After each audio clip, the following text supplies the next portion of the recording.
맛있는 것이 많은 고장이었고 또 철도 그러했다. 그리고 후작의 배려도 있고 해서 어디를 가나 맛있는 음식이 나왔다. 그러나 우리들의 방에까지 배려를 해주는 것만은 사양하고 싶었다.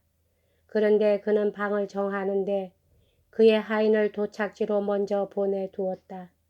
이 녀석이 언제나 자기의 생각에선지 아니면 주인의 명령에선지 후작의 방을 꼭꼭 라르나저 부인 옆에다 정하고 나는 그 방들의 반대쪽 끝편에다 쳐넣어 두었다. 그러나 그 때문에 내가 곤란을 받는 일은 조금도 없었다.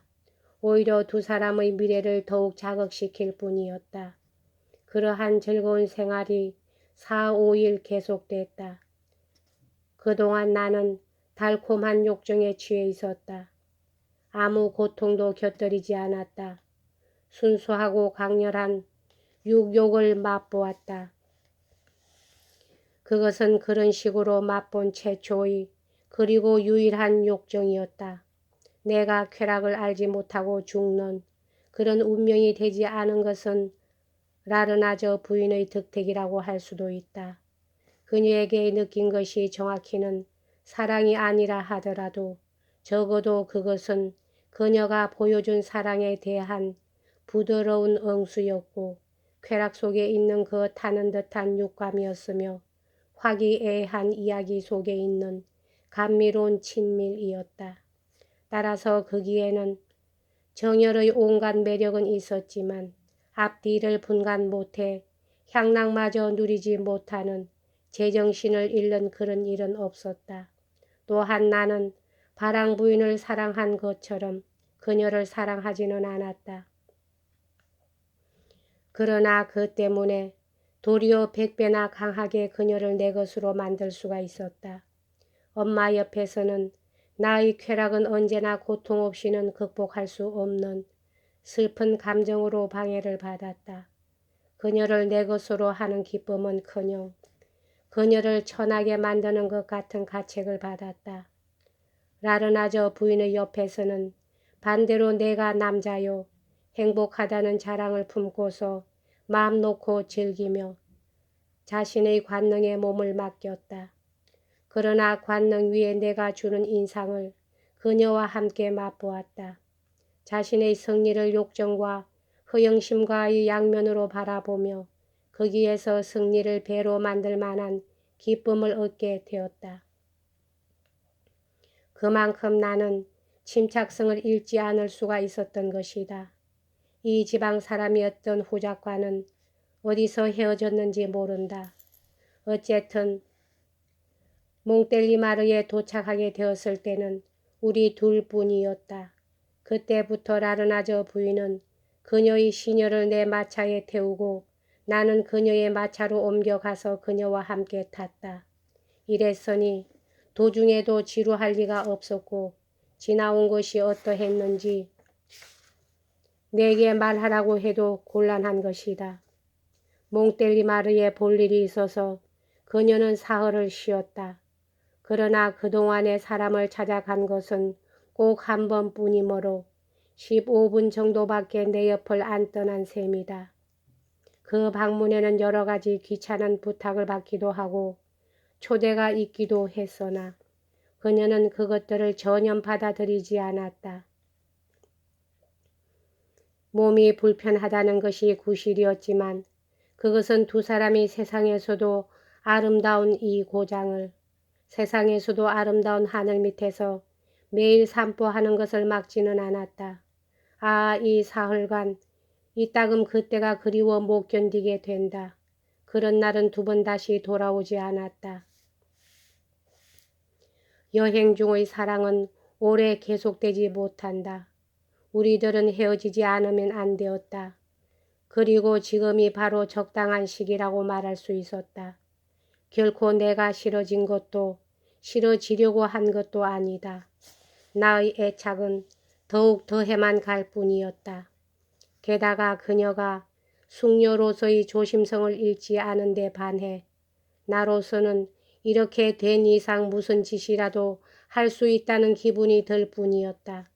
그리고 헤어지기 전에 과감한 짓을 해서 이런 안타까움을 확 썰어버리고 싶었다.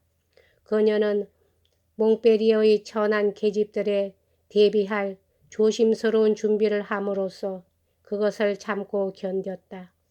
우리들은 다시 만날 계획으로 이별의 쓰라림을 달랬다. 즉 이렇게 정한 것이다. 라르나저 부인의 감독 밑에 내가 생땅떼 올 마을에서 이 겨울을 보낸다. 습생법으로도 좋으므로 일거양득이다. 몽페리에는 5, 6주간만 머물러도 된다.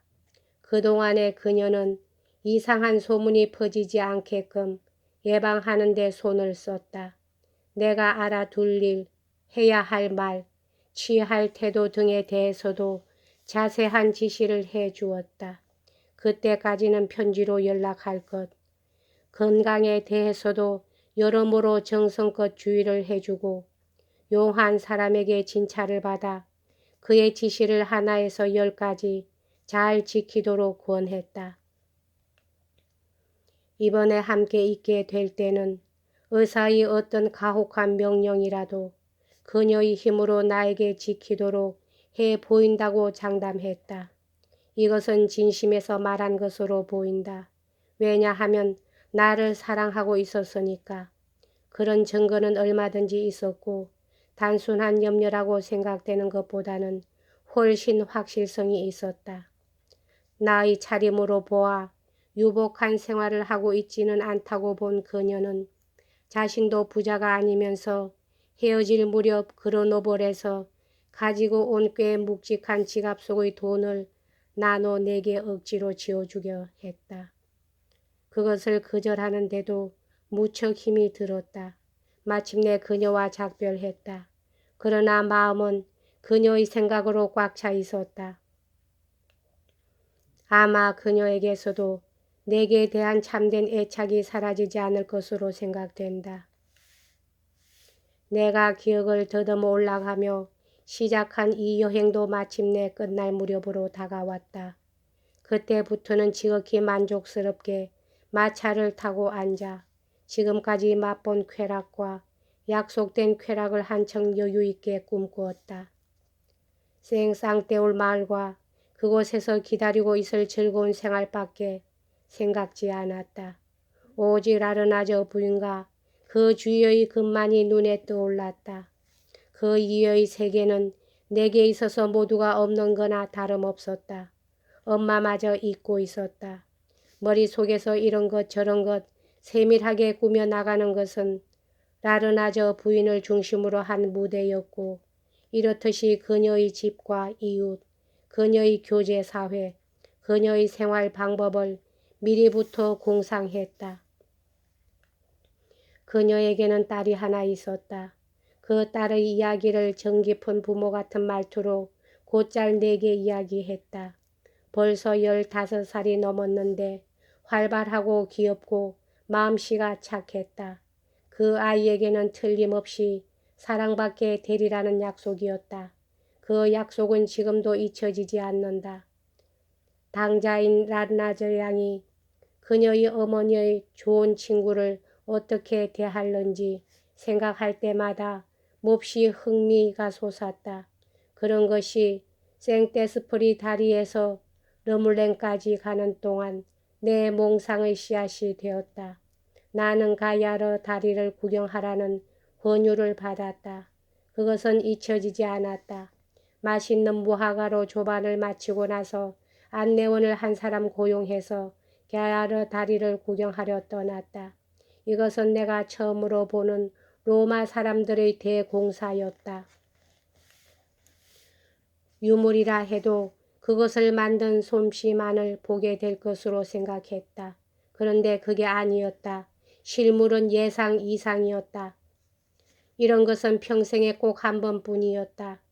이만한 효과를 낸다는 것은 정말 로마인이 아니면 안 된다.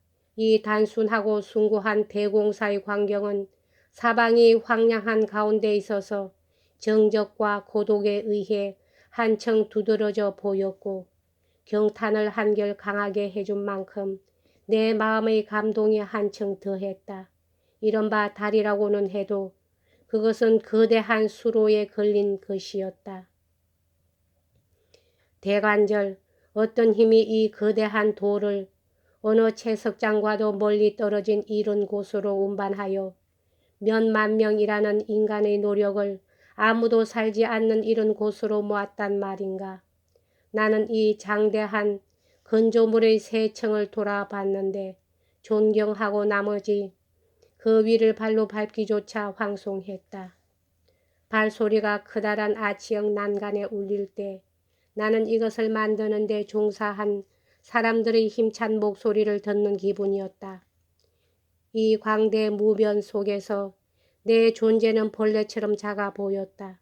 그토록 작은 자신을 의식하면서도 한편으로 무엇인가가 내 영혼을 더 높여주는 것 같았다. 나는 한숨을 쉬면서 중얼거렸다. 어째서 나는 로마 사람으로 태어나지 않았던가. 몇 시간은 그렇게 황홀히 바라보며 서 있었다. 그리고는 멍하니 몽상에 잠긴 채 돌아왔다. 이 몽상은 라르나저 부인에게 좋은 것은 못됐다. 그녀는 몽베리에의 천한 여자들에 대한 주의는 게을리하지 않았으나 갸르 다리에 대해서는 미처 생각이 미치지 못한 것이다. 인간은 모든 면에 다 생각이 미치지는 못하는 법이다. 여기까지 하겠습니다.